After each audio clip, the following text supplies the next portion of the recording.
देखिए, हिंदू मुस्लिम करने वाले जो राजनीतिक गेम कर रहे हैं वो तो करने वाले हैं, क्योंकि उनको हिंदू मुस्लिम जो कर रहे हैं वो तो उनका एजेंडा है, वो करने वाले। लेकिन मैं आपसे दो वाकये शेयर करना चाहूँगा।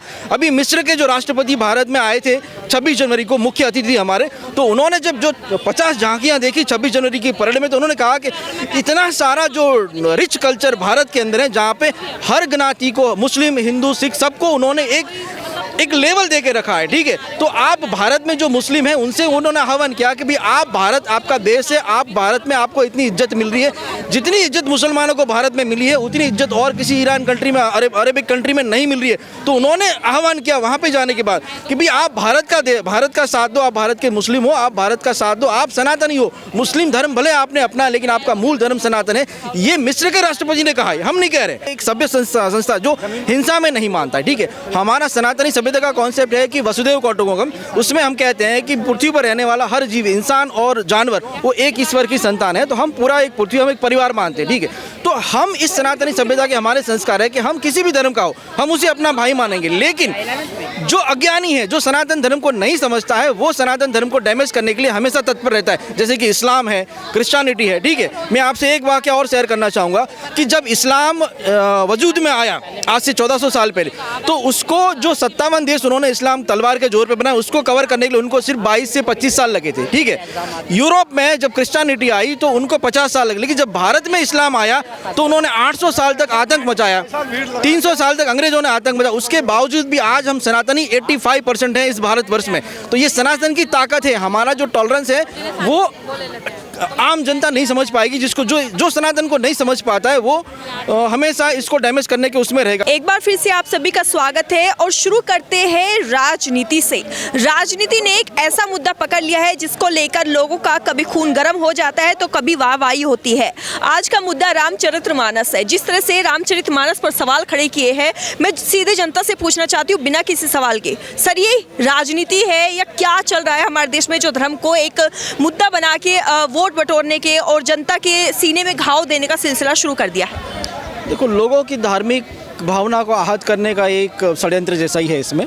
ठीक है, जो बात की आपने वोट बैंकिंग के लिए, ठीक है, तो पर्टिकुलर लोगों का वोट लेने के लिए भी इस तरह की बेतुकी बातें लोग करते रहते हैं। ठीक है, अपना पॉलिटिकल बेनिफिट लेने की।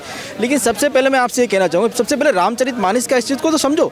जनता को पता ही नहीं है कि रामचरितमानस क्या है। जो लोग ऐसी टिप्पणी करते हैं रामचरितमानस के खिलाफ में, उन्हें पता ही नहीं है कि उसकी ताकत क्या है। ये सनातन की एक ऐसी सभ्यता है जिसमें रामायण को लेके श्री तुलसीदास जी ने 1532 से लेके 1623 के बीच में इसका जो रामायण है उसको पोएट के रूप में लेके आए थे। क्योंकि उस समय में जब मुगल काल था तब सनातन धर्म को इतना टेम्पर किया गया था, तो लोगों को जो मूल सनातन संस्कृति की संस्कृत भाषा है उसकी अपभ्रंश भाषा इतनी हो गई थी कि लोग रामायण महाभारत भूलने लगे थे। उस समय पे सिर्फ संस्कृत के अगर जो स्कॉलर थे वो तुलसीदास जी थे। तो उन्होंने वाराणसी में बैठ के इस रामचरितमानस की स्थापना की थी, उन्होंने रचना की उस चीज़ की, और उसको संस्कृत लैंग्वेज में से एक पोएट की भाषा में, एक कवि की भाषा में रामायण को लेके आया। अगर आप रामचरितमानस आप पढ़ेंगे तो आप जैसे कविता पढ़ते हैं ऐसे उसकी चौपाइयों को आप पढ़ सकते हैं। ठीक है, पूर्व रामायण जो थी वो एक कहानी के तौर पे थी, लेकिन जब रामचरितमानस इन्होंने रचना की कि लोग उसको समझें, लोग उसको गा के समझा सके, लोग उसको गाने के बाद उसका जो अर्थ है, चौपाई का अर्थ, वो भी समझा सके।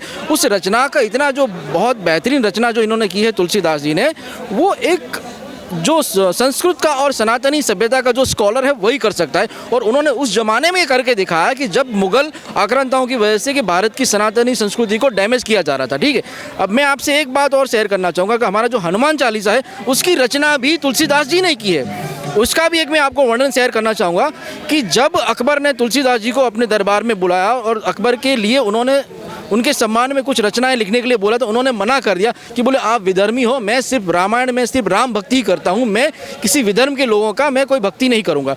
तो उन्होंने उनको जेल में डाल दिया। जब उनको 40 दिन के अंदर फतेहपुर सीकरी की जो जेल है उसमें डाल के रखा था अकबर ने तुलसीदास जी को, तब उन्होंने जेल के अंदर भगवान राम से प्रार्थना की और एक अंदर से उनको एक इंस्पिरेशन आया और उन्होंने वहाँ पे जेल के अंदर जब हनुमान चालीसा लिखना चालू किया तो उस समय पे ऐसा कहते हैं कि बंदरों की एक वानर सेना जंगल में से कि अचानक आई और उन्होंने उस अकबर की जो सेना थी, अकबर का जो महल था, उसके ऊपर जब तक तुलसीदास जी जेल में थे तब तक हर उस अधर्मी को टारगेट किया उन बंदरों ने।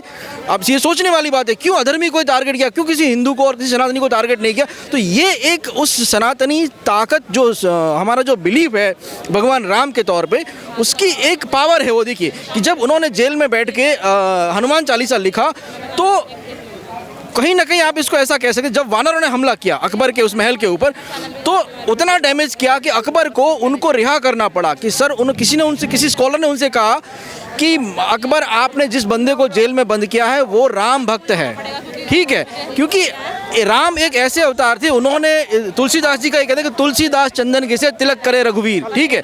तो उस कलयुग में भी रामायण में भगवान श्री राम ने आके तुलसीदास जी को तिलक किया था, क्योंकि वो राम भक्त थे। तो उस राम, सवाल ये है आज के टाइम में हमेशा हिंदुओं को ही टारगेट क्यों किया जाता है? मैं आपसे यही कह रहा हूँ, देखो हिंदू इतना सहिष्णु समाज से आता है, एक सभ्य संस्था जो हिंसा में नहीं मानता है, ठीक है। हमारा सनातनी सभ्यता का कॉन्सेप्ट है कि वसुदेव कुटुंबकम। उसमें हम कहते हैं कि पृथ्वी पर रहने वाला हर जीव, इंसान और जानवर, वो एक ईश्वर की संतान है। तो हम पूरा एक पृथ्वी, हम एक परिवार मानते हैं, ठीक है।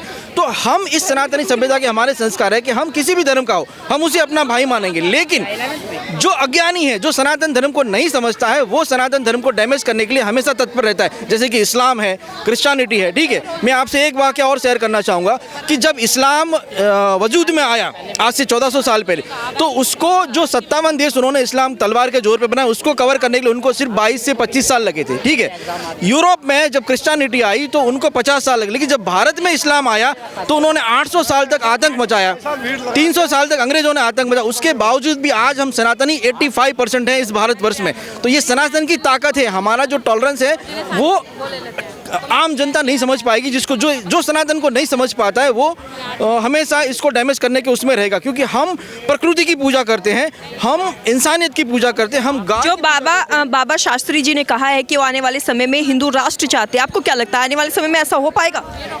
बिल्कुल होगा। देखिए आज हम 85% हिंदू हैं। 800 साल मुस्लिमों ने आतंक मचाया, 300 साल अंग्रेजों ने आतंक मचाया, फिर भी हम आज 85% सनातनी हिंदू भारतवर्ष में हैं, ठीक है।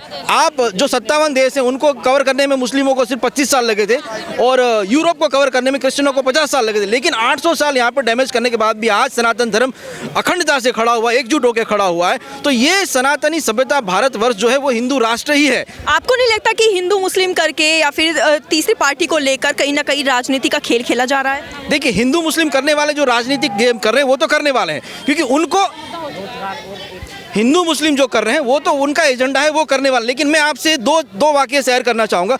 अभी मिस्र के जो राष्ट्रपति भारत में आए थे 26 जनवरी को, मुख्य अतिथि हमारे, तो उन्होंने जब जो 50 झांकियाँ देखी 26 जनवरी की परेड में, तो उन्होंने कहा कि इतना सारा जो रिच कल्चर भारत के अंदर है, जहाँ पे हर ज्ञाति को, मुस्लिम हिंदू सिख सबको उन्होंने एक लेवल दे के रखा है, ठीक है। तो आप भारत में जो मुस्लिम हैं उनसे उन्होंने आह्वान किया कि भाई आप, भारत आपका देश है, आप भारत में आपको इतनी इज्जत मिल रही है, जितनी इज्जत मुसलमानों को भारत में मिली है उतनी इज्जत और किसी ईरान कंट्री में, अरेबिक कंट्री में नहीं मिल रही है। तो उन्होंने आह्वान किया वहाँ पे जाने के बाद कि भाई आप भारत का साथ दो, आप भारत के मुस्लिम हो, आप भारत का साथ दो, आप सनातनी हो। मुस्लिम धर्म भले आपने अपना, लेकिन आपका मूल धर्म सनातन है। ये मिस्र के राष्ट्रपति ने कहा है, हम नहीं कह रहे, ठीक है। तो जब बाहर की संस्कृति में जो कुछ लोग ऐसे हैं जो समझदार हैं, जो पढ़े लिखे हैं, वो भारत की सनातनी सभ्यता को समझते हैं, तो यहाँ के लोकल कुछ जो एजेंडाबाज लोग हैं जो नहीं चाहते कि देश में हिंदू मुस्लिम भाईचारा रहे, वो ऐसी बात फैलाते हैं। आने वाले समय में अगर 2024 की बात करें तो जैसे बिहार से रामचरितमानस का ये मुद्दा निकला और यूपी तक आ गया है, आपको क्या लगता है 2024 के चुनाव को लेकर ये सब खेल खेला जा रहा है? नहीं, देखिए 2024 का चुनाव जो है वो मैं आपसे कहूँगा वो राष्ट्रवाद का चुनाव होगा, ठीक है। इसमें हिंदू मुस्लिम सिख ईसाई कुछ नहीं होगा, यहाँ सिर्फ राष्ट्र की बात होगी, ठीक है। लेकिन कुछ लोग हैं जो सत्ता से अभी परे चले गए हैं, जिनके हाथ में सत्ता नहीं है, जिन्होंने 70 साल राज किया, वो नहीं चाहते कि भारत में राष्ट्रवाद की राजनीति हो। इसकी वजह से वो तुष्टीकरण की राजनीति करके ऐसे नैरेटिव फैला रहे हैं ताकि हिंदू मुस्लिम एकता बनी ना रहे, उसमें झगड़ा होता रहे और उनका जो मोटो है वो सॉल्व हो जाए।